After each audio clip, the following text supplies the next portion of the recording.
AIMIM अध्यक्ष असदुद्दीन ओवैसी ने संसद और राज्य विधानसभाओं में 33% महिला आरक्षण लागू करने के लिए लाए गए संविधान संशोधन विधेयक का विरोध किया है।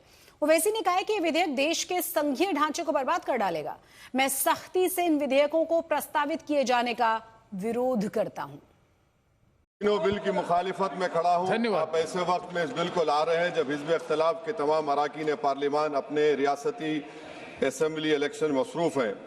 ये हुकूमत पैगाम ये देना चाहती है कि अपनी वहशी अक्सरियत से कानून बनाएंगे। अगर ये 3 बिल कानून बन जाएंगे तो अपोजिशन की आवाज़ नहीं के बराबर इस ऐवान में हो जाएगी।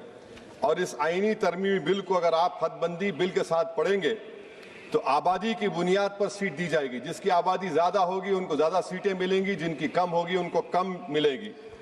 हदबंदी हर 10 साल बाद नहीं होगा सर, ना मरदमशुमारी की बुनियाद पर होगा, बल्कि हुकूमत फैसला करेगी कि हदबंदी होगी या नहीं। अगर होगा तो किस साल की मरदमशुमारी पर होगा।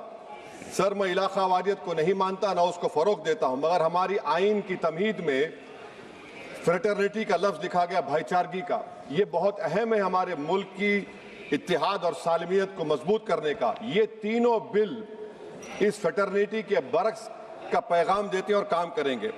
हकीकत ये होगा सर कि शुमाल हुकूमत करेगा जुनूब पर, शुमाल खर्चा करेगा और जुनूब इसको फराहम करेगा। जुनूबी रियासतें मुल्क की GDP में 30% का हिस्सा होता है उनका, और 21% मुल्क का टैक्स रेवेन्यू जुनूब से आता है।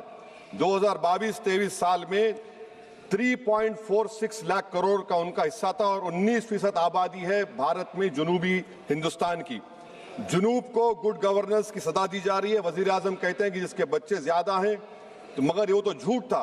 मगर ये बिल अगर कानून बनेंगे तो सच हो जाएगा। सर, अगर आप 6 रियासतों को, बिहार, मध्य प्रदेश, यूपी, राजस्थान, गुजरात और हरियाणा को मिला ले, यहाँ पर सीट होंगी 392।